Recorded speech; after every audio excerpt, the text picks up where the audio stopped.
Hello guys, good evening. இந்த video English வந்துட்டு என்ன படிக்கலாம், எங்கே படிக்கலாம், எப்படி படிக்கலாம், எதில் ப்ராக்டிஸ் பண்ணலாம், இந்த மாதிரியான கொஷின்ஸுக்கெல்லாம் ஏற்ற ஒரு வீடியோ தான். ஸோ இதில் பெருசாக நீங்கள் என்ன எக்ஸ்பெக்ட் பண்ணலாம் அப்படின்னா, ஓவராலாக ஒரு ஃபவுண்டேஷன் இங்கிலீஷ்க்கு எப்படி இருந்தால் கரெக்டாக இருக்கும் அப்படிங்கிறத எக்ஸ்பெக்ட் பண்ணி பார்க்கலாம். So number one, source. அதுதான் வந்து ஃபஸ்ட்டு நம்ம வந்து செலக்ட் பண்ணணும். யாருக்கிட்ட படிக்கிறோம் அப்படிங்கிறது வந்து முக்கியம் இல்லையா? நம்ம குரு வந்து நமக்கு கரெக்டாக இருக்கணும். ஸோ தமிழை பொறுத்த வரைக்கும் எனக்கு கம்ஃபர்டபுளாக நான் ஃபீல் பண்ணுறது அபித் சார்கிட்ட நம்பர் ஒன். ரெண்டாவது ரீனா மேம் கிளாஸஸ்லாம் நிறைய பார்த்துருக்கேன். இவங்க 2 பேரை தவிர்த்து தமிழில் எனக்கு வேறு யாரையும் தெரியாது. மேபி இருக்கலாம், எனக்கு தெரியல. இவங்க 2 பேர் கோர்ஸ் ரொம்ப நல்லா இருக்கும். நம்பர் ஒன், எனக்கு வந்து அபித் சார் ரொம்ப கம்ஃபர்டபுள், அவரோட டீச்சிங் எனக்கு. ஹிந்தி சேனல்ஸில் எல்லாருக்கும் தெரியும், நிமிஷா பன்சால் மேம். இவங்களும் நல்லா எடுப்பாங்க. பட் எனக்கு அவங்க கம்ஃபர்டபுள் வந்து கிடையாது. இது எனக்கு இன்னொரு எண்ணமும் வரும். எப்படின்னா, இப்போ நமக்கு ஒரு தெரிஞ்ச விஷயத்தையே ஒரு வேற லாங்குவேஜ்ல சொல்றாங்க அப்படின்னா, "ஓ! இத தான் சொன்னீங்களா? இதான் எனக்கு தெரியுமே!" அப்படிங்கிற மாரி இருக்கும். அப்ப தெரியாத ஒரு மொழிய, தெரியாத இன்னொரு மொழியில அது கத்துக்கிறது வந்து எனக்கு எனக்கு அவ்வளோ கம்ஃபர்டபுளா இல்ல. சிலர் வந்து படிக்கிறாங்க, மேபி அது அவங்களுக்கு கம்ஃபர்டபுளா இருக்கும். நீங்க வந்து பாருங்க. உங்களுக்கு அது புடிச்சிருந்துச்சுன்னா நீங்க பார்க்கலாம். பட் என்னோட வியூ இது. ஸோ தமிழ்ல இவங்க 2 பேரும், Abid sir and Reena ma'am classes. அதாவது நான் என்ன சொல்றேன்னா, யாராவது ஒருத்தர்கிட்ட பேசிக் படிங்க. பேசிக் ஃபவுண்டேஷனை ஒருத்தர்கிட்ட ஸ்ட்ராங் பண்ணிட்டு, இப்போ மற்றவங்க கிட்டலாம் கிளாஸஸ் கவனிக்கலாம். இப்போ ரீனா மேம் ஒரு சென்டென்ஸ் ரீப்ளேஸ்மெண்ட் கொண்டு வராங்க. நான் அபித் சார் கிட்ட படிக்கிறேன். நான் ரீனா மேம் கொண்டு வர கிளாஸஸ் பார்ப்பேன். அவங்க அப்ரோச் எப்படி இருக்குன்னு பார்ப்பேன். ஒரு ஆர்சி அவங்க எப்படி அப்ரோச் பண்ணுறாங்கன்னு பார்ப்பேன். அபித் சார் அப்ரோச் ஒரு மாதிரி இருக்கும். அவங்க அப்ரோச் இப்போ நிறைய அப்ரோச் நமக்கு தெரியும் போது, நமக்கே ஒரு புதுவிதமான ஒரு அப்ரோச் வந்து தோணும். ஸோ இந்த மாதிரி அப்ரோச்க்காக நம்ம வேற வேற சேனல்ஸ் பார்க்கலாம். பட் நான் பேசிக்கே வந்து இவங்கள்ட்ட கொஞ்சம் பார்ப்பேன், அவங்கள்ட்ட கொஞ்சம் பார்ப்பேன் அப்படின்னா ஒரு கிளாரிட்டி ஃபீல் ஆகாது, ஒரு கண்டினியூட்டி இருக்காது. அதுக்காக நான் சொல்றேன். ஸோ இது வந்து சோர்ஸ். சரி, நான் படிச்சுட்டு இப்போ நான் எங்கே ப்ராக்டிஸ் பண்ணுறது? ஆலிவ் போர்டு, இங்கிலீஷை பொறுத்த வரைக்கும் ஆலிவ் போர்டும் ப்ராக்டிஸ் மார்க்கும் தான். இதுவும் எனக்கு தெரிஞ்சது. கைட்லைன் நிறைய பேர் யூஸ் பண்ணுவாங்க. டெக்ஸ்ட் புக்லலாம் கொஞ்சம் ஈஸியாக இருக்கும், போட்டு பார்ப்பாங்க. ஸ்மார்ட் கிட்டலாம் யூஸ் பண்ணுவாங்க. எனக்கு தெரிஞ்சு இது 2ம் தான் இங்கிலீஷ்க்கு ரொம்ப நல்ல ஸ்டாண்டர்டாக இருக்கிற மாதிரி நான் ஃபீல் பண்ணுறேன். அது கொஞ்சம் கஷ்டமாக இருக்கும், நல்லாவே கஷ்டமாக இருக்கும் ப்ராக்டிஸ் மார்க்லாம் போனால். So Oliveboard and practice mark, இதில் டாபிக் டெஸ்ட் எடுத்து பார்க்கலாம், செக்ஷனல் எடுத்து பார்க்கலாம், மார்க் எடுத்து பார்க்கலாம். பட் இப்போ இருக்கிற 3 மாதம் மார்க்லாம் தேவையில்லை. நம்ம டாபிக் ஒன்று ஒன்றா எடுத்து ஸ்ட்ராங் பண்ணாலே நல்லாயிருக்கும். அதுக்கப்புறம் செக்ஷனல் ஒரு வாரத்தில் ஒரு 2, 3 நாள் டாபிக் எடுக்கிறோம் அப்படின்னா, ஒரு 10 நாளைக்கு ஒரு தடவை செக்ஷனல் எடுக்கலாம். இந்த மாதிரி யூஸ் பண்ணிக்கலாம். நிறைய பிடிஎஃப்ஸ் இதில் இருக்கும். ஸோ பிடிஎஃப்ஸுங்கிறேன் பாருங்க, டெஸ்ட் இருக்கும். பிடிஎஃப் கோர்ஸுமே இருக்கும். இப்போ அபித் சார் கிட்ட, ரீனா மேம் கிட்டலாம் கொஞ்சம் பெய்ட் பிடிஎஃப்லாம் இருக்கும். லைக் ₹50 அந்த மாதிரிலாம் நான் பார்த்துருக்கேன். அந்த மாதிரி கூட நம்ம யூஸ் பண்ணலாம். ஓகே, இது வந்து ப்ராக்டிஸ்.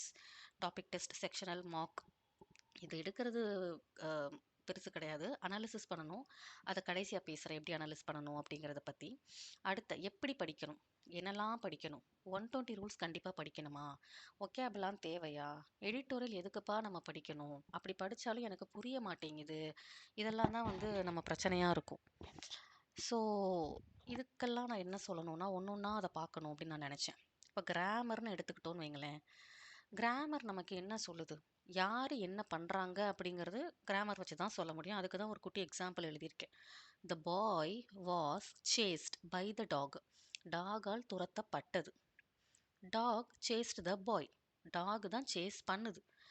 இங்க சேஸிங்கிற வேலைய பண்றது டாக். இங்க சேஸுங்கிறது சப்ஜெக்ட்ல இருக்கு. ஸோ எப்படி அந்த வார்த்தை அந்த கான்டெக்ஸ்ட்டே வந்து மாத்தி விட்டுரும். இப்ப இதுக்கு பார்த்துட்டீங்கன்னா, ஆக்டிவ் வாய்ஸ், பாசிவ் வாய்ஸ் தெரியலன்னு வைங்களேன், எக்ஸாம்ல இங்க தப்பு விடுவோம். இது ஒரு கான்செப்ட். இப்போ நான் பட்னா ஆல்சோ தான் போடுவேன்னு 120 ரூல்ஸா நம்ம படிச்சோம்னு வைங்களேன், அது வந்து நமக்கு மறக்கும். அத நம்மளால வந்து இம்ப்ளிமெண்ட் பண்ண முடியாது. ஸோ கான்செப்ட்டா நான் 120யே நான் படிக்கிறேன்னா, அது 120னே விடுங்க. அது 150யா கூட இருந்துட்டு போட்டும், 200ஆ கூட இருந்து போட்டும். அந்த கான்செப்ட்டா நம்ம அத படிக்கணும் அப்படிங்கிறது தான் வந்து கரெக்ட். நானும் 120 ரூல்ஸ்லாம் படிக்கணும்னு நெனச்சவ தான். அதுக்கப்புறம் இப்ப நான் அபித் சார்லாம் பார்த்ததுக்கப்புறம் எனக்கு வந்த சில சேஞ்சஸ் என் மைண்ட்ல. அதெல்லாம் வச்சு தான் நான் சொல்றேன் இத. ஸோ வந்துட்டு இப்போ ஆக்டிவ் பாஸ் இது வந்து ஒரு கான்செப்ட். இந்த மாரி இப்போ சப்ஜெக்ட் வெர்ப் அக்ரீமெண்ட் இருக்கும். ப்ரிப்போசிஷன்ஸ் நமக்கு தெரியாம இருக்கும்.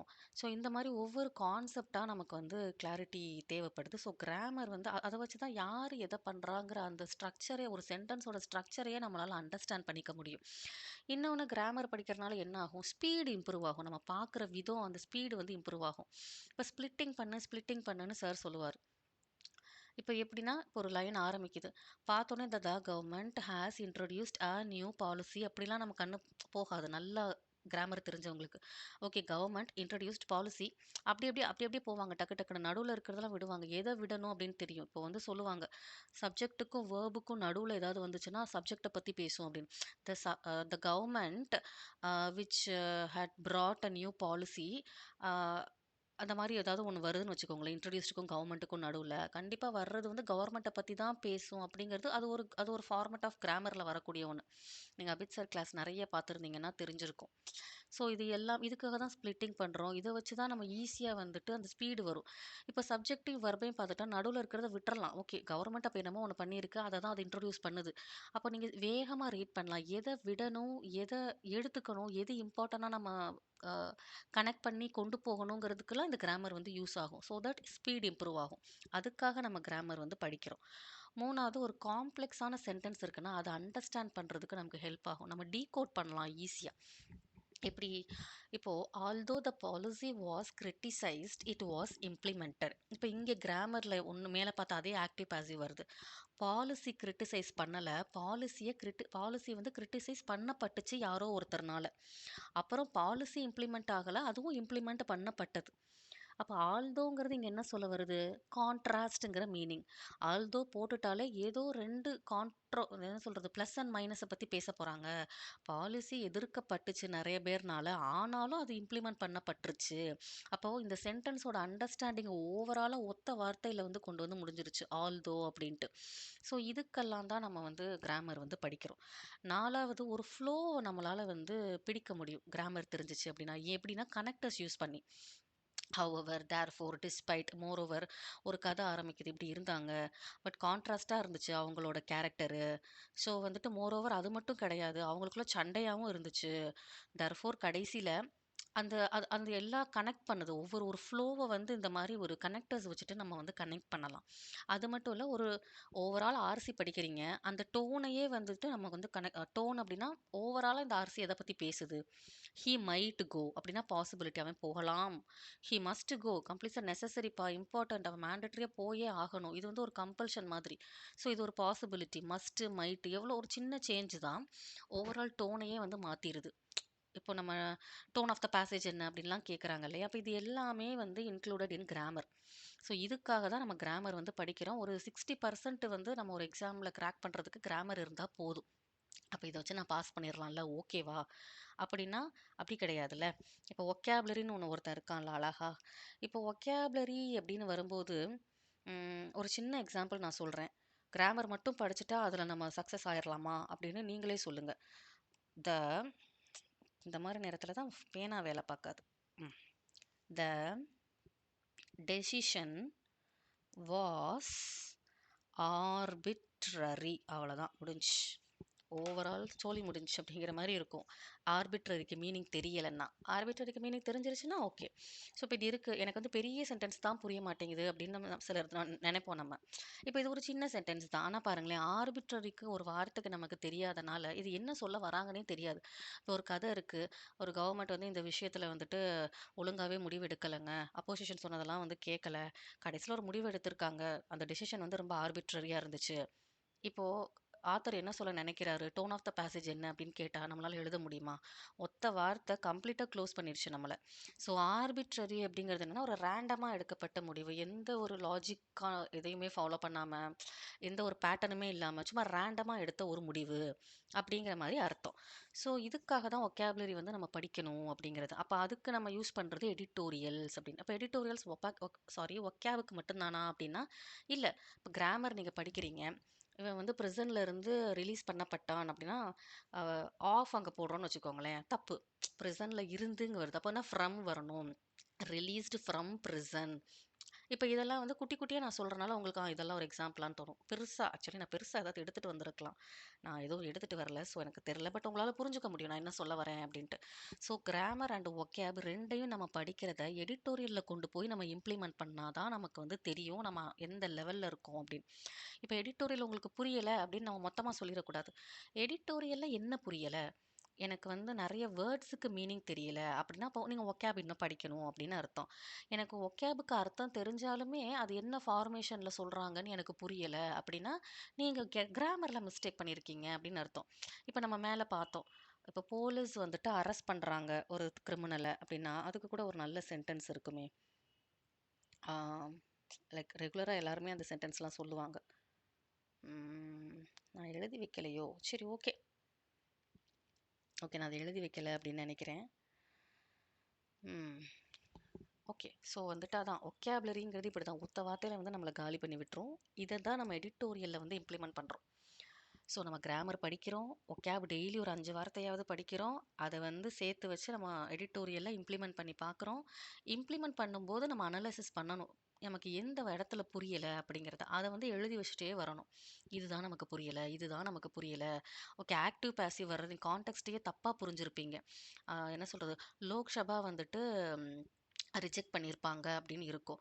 லோக்சபா ரிஜெக்ட் பண்ணுச்சா? இல்ல ஏதாவது லோக்சபாவ யாராவது ஒருத்தர் ரிஜெக்ட் பண்ணிட்டாங்களா? அப்படிங்கிற அண்டர்ஸ்டாண்டிங்லாம் வந்துட்டு நமக்கு எடிட்டோரியல்ஸ் படிக்கும்போது தான் வந்து அ ஒரு அட்வான்ஸ்டு சென்டென்ஸ படிக்கிறதுக்கான சான்ஸ் கிடைக்கும். இப்ப எங்க நமக்கு ஒரு ரொம்ப லோ லெவல் கொஸ்டின்ஸ்லாம் எங்க கேட்கறாங்க? ஸ்டாண்டர்ட் வந்து இங்கிலீஷ்ல ஏத்திட்டே இருக்காங்க. அதுவும் செக்ஷனல் கட் ஆஃப்லாம் சொல்லவே வேண்டாம். பயங்கரமா ஏறிட்டே இருக்கு. நான் பாஸ் பண்ற லெவலுக்கு படிச்சா போதும்னு இங்கிலீஷ்ல இருக்க முடியறதில்ல. ஏன்னா, இப்போ 18ன்னு கட் ஆஃப் வைக்கிறாங்க. எத்தன பேருக்கு ஓவரால் கட் ஆஃப் கிளியர் ஆயிட்டு இங்கிலீஷ்ல செக்ஷனல் போயிருச்சு. ஸோ இங்கிலீஷ் அவ்ளோ ஈஸியா வந்து வைக்க முடியல. காம்படிஷன் அதிகமாகும்போது, அவன் வந்து எப்புட்றா இவங்கள கம்மி பண்ணலான்னு யோசிக்கும்போது, அவன் அடுத்தடுத்த ஸ்டெப்புக்கு போயிட்டே இருக்கான். ஸ்டாண்டர்ட் ஆக்கிட்டே இருக்கான். ஸோ இங்கிலீஷ் வந்து கண்டிப்பா ஒரு மேஜர் ரோல் ப்ளே பண்ண தான் போகுது. அப்படி ஈஸியாலாம் நம்ம இங்கிலீஷ வந்து விட்டுட்டுலாம் போயிற முடியாது. ஸோ கிராமரை சேர்த்து ஒக்காபுலரியும் தேவ. அப்ப நான் ஒரு 1000 ஒக்காபுலரி படிச்சுட்டா போதுமா? அப்படின்னா அப்படி கிடையாது.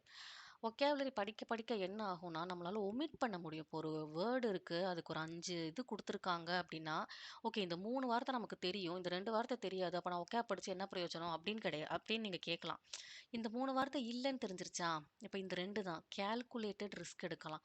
ரேண்டமா 5ல நான் ஓகே இதுக்கு ஒரு ஏ, அதுக்கு ஒரு இ அப்படின்னு நான் போட்டு விட்டு வருவேன் அப்படிங்கிறத விட, கண்டிப்பா இது 2ல ஒண்ணா தான் இருக்கும். இப்படி வந்து ஒரு 3 கேள்வி இருக்கு அப்படின்னா, 3யுமே நீங்க ட்ரை பண்ணலாம். இது வந்து ஒரு கால்குலேட்டட் ரிஸ்க். கண்டிப்பா ஒண்ணு கிடைக்கிறதுக்கான சான்ஸ் இருக்கு. அதாவது உங்களுக்கு ரூட் வேர்ட் தெரியும். இது பாசிட்டிவான வார்த்தை, இது நெகட்டிவான ஒரு வார்த்தை.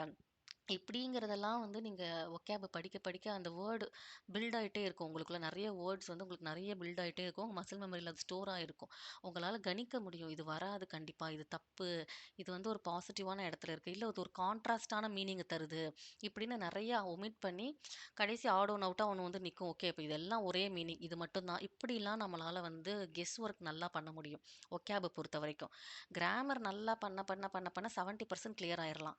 ஒக்காபையும் கொஞ்சம் சேர்த்துக்கிட்டோம்னா, இன்னும் ஒரு 20, 25% வந்து இங்கிலீஷ்ல நம்ம வந்து ஏத்த முடியும். ஸோ அடுத்த பிரிலிம்ஸுக்கு, மெயின்ஸுக்கு நான் எப்படி படிக்கிறதுன்னு நெறைய ஒரு கொஸ்டின் இருக்கும். அப்பல்லாம் இங்கிலீஷ்க்கு ஒண்ணுமே இல்ல. எல்லாமே இங்க கான்செப்ட் மட்டும் தான். என்ன கொஞ்சம் அட்வான்ஸ்டா அந்த கான்செப்ட்ட வந்து நமக்கு இம்ப்ளிமெண்ட் பண்ண தெரியாது அவ்வளோதான். இப்போ அபித் சாரோட 21 கிராமர நான் வந்து பேசிக் பார்த்துட்டேன். உடனே எனக்கு இப்ப மார்க் ஏறிருமா அப்படின்னா, ஓகே உங்களுக்கு இப்ப தெரியும்.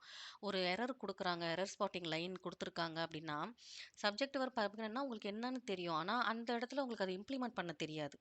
இம்ப்ளிமெண்ட் பண்ணும்போது தான் ஓகே நமக்கு வந்து வரல. அதுவும் குட்டி சென்டென்ஸா இருந்தா வந்துருது. பெரிய சென்டென்ஸா வரும்போது, இப்ப சப்ஜெக்ட்டுக்கும், வேர்புக்கும் நடுவுல பார்த்துக்கிட்டீங்கன்னா 4 லைன் இருக்கும். அந்த சப்ஜெக்ட்ட பத்தியே 4 லைனும் பேசியிருப்பாங்க. நம்ம வந்து தேடிக்கிட்டே இருப்போம். என்னடா இவ்ளோ பெருசா இருக்கு, எங்கடா இருக்கு அப்டின்ட்டு தேடிட்டே இருப்போம். ஸோ கொஞ்சம் நீளமா அட்வான்ஸ்டா போகும்போது நமக்கு தெரிய மாட்டேங்குது. அதெல்லாம் வந்து பை பிராக்டிஸ் தான் நமக்கு வரும். ஓகே. எரர் போடுறீங்களா? எழுதி வைக்கணுங்க எரர்லாம். இப்ப நம்ம போடும்போது, டாபிக் டெஸ்ட் எடுக்கும்போது எரர்லாம் எடுத்து பண்ணும்போது, ஓகே இன்னைக்கு நான் 10 போட்டிருக்கேன். இதுல வந்து 6 கரெக்ட்டு, 4 தப்பு. அப்டின்னா முதல்ல என்னென்ன தப்பு அப்டிங்கிறத எழுதணும் 4யும். எதுல தப்பு? எனக்கு கிராமரே தப்பாகுதுங்க. திடீர்னு மார்க் கூடுது, திடீர்னு மார்க் இறங்குது அப்டின்னு நம்ம சொல்றோம்ல. நமக்கு என்ன பிரச்சனைனா, எனக்கு கிராமர் ஓரளவுக்கு வரும் அப்டின்னு சொல்லுவோம். கிராமர்ல எது வராது? எனக்கு ப்ரிப்போசிஷன் அப்படிங்கிறது சரியா தெரியல. எது ப்ரிப்போசிஷன்னே தெரியல. எனக்கு அட்ஜெக்டிவா என்னன்னு கண்டுபிடிக்க தெரியல. எனக்கு ஆக்டிவ், பாசிவ் கண்டுபிடிக்க தெரியல. இதுல தான் எனக்கு தப்பாகுது எப்ப பார்த்தாலுமே. எனக்கு இந்த மாரி நீங்க எழுதணும். அப்ப கரெக்ட்டானதுல அதையும் நம்ம எழுதணும். இது ஒரு மாரி எழுதணும்னா, கரெக்ட்டானது ஏன்னா, கரெக்ட்டானது வந்து ஃப்ளூக்ல ஆயிருக்கா? இல்லன்னா நான் நெனச்ச கான்செப்ட் தான் அங்க கரெக்ட்டாங்கிறதையும் நம்ம செக் பண்ணணும் இல்லையா? எனக்கு அப்படி செக் பண்ணும்போது தான் தெரியும். எனக்கு சப்ஜெக்ட், வெர்ப் அக்ரீமெண்ட்ல வந்து கொஸ்டின் கேட்டாங்கன்னா, என்னால போட முடியுது. எனக்கு அது ஈஸியா இருக்கு. ஏன்னா அது வந்து பேசிக். அது வந்து எனக்கு ஈஸியா இருக்கு அப்படின்னு நம்ம சொல்லலாம். எனக்கு ஆக்டிவ், பேசிவ் தெரியுது. இல்ல எனக்கு அது தெரியல. எனக்கு ப்ரிப்போசிஷன் மட்டும் தான் பிரச்சனையா இருக்கு. எனக்கு ரிலேட்டிவ் ப்ரோனவுன் கண்டுபிடிக்க தெரியல. இப்படின்னு நமக்கு என்ன தெரியும், நமக்கு என்ன தெரியாதுங்கிறத அப்பதான் பிரிக்க முடியும். எழுதி வைக்கணும். அப்பதான் இம்ப்ரூவ்மெண்ட் தெரியும். நான் மார்க் போட்டுட்டே இருப்பேன் அப்படின்னா, போட்டுட்டே இருக்க வேண்டியதான். இப்ப என்னையெல்லாம் கேட்டீங்கன்னா, எஸ்பிஐ கிளர்க்குக்கு வந்து ஆலிவ் போர்ட்ல வந்துட்டு 10 மார்க் இருந்துச்சு. நான் 10யுமே போட்டேன். ஆனா, நான் அனலைஸ்லாம் பண்ணதே கிடையாது. எனக்கு அது எப்படி பண்ணணும்னே எனக்கு தெரியாது போன போன தடவலாம். அதெல்லாம் நான் பண்ண பெரிய தப்பு. நான் இவ்ளோ தூரம் சொல்றேன்னா, நான் அடிபட்டு கத்துக்கிட்டு வந்த விஷயங்கள தான் உங்கள்ட்ட அப்படியே நான் ஷேர் பண்றேன். ஸோ அவ்வளோதான். ப்ரிலிம்ஸுக்கு, மெயின்ஸுக்குன்னு தனியாலாம் ஒண்ணும் கிடையாது. பிகினர்ஸுக்குன்னு தனியாலாம் ஒண்ணும் கிடையாது. அவங்க அந்த கான்செப்ட்ட கொஞ்சம் கொஞ்சமா எப்படி கொண்டு போறாங்க, அத எப்படி அவங்க அனலைஸ் பண்ணி வச்சு, அந்த தப்ப எப்படி திருத்துறாங்கங்கிறதுல தான் எல்லாமே இருக்கு. ஸோ அவ்வளோதான் நான் சொல்லணும்னு நெனச்ச எல்லாத்தையும் சொல்லிட்டேன்னு நெனைக்கிறேன். டெய்லி கிராமர் பாருங்க. ஏதாவது ஒரு கான்செப்ட் பாருங்க. அது அப்பப்ப ரிவிஷன் பண்ணுங்க. ஏன்னா மறந்து போயிரும் நமக்கு சடனா.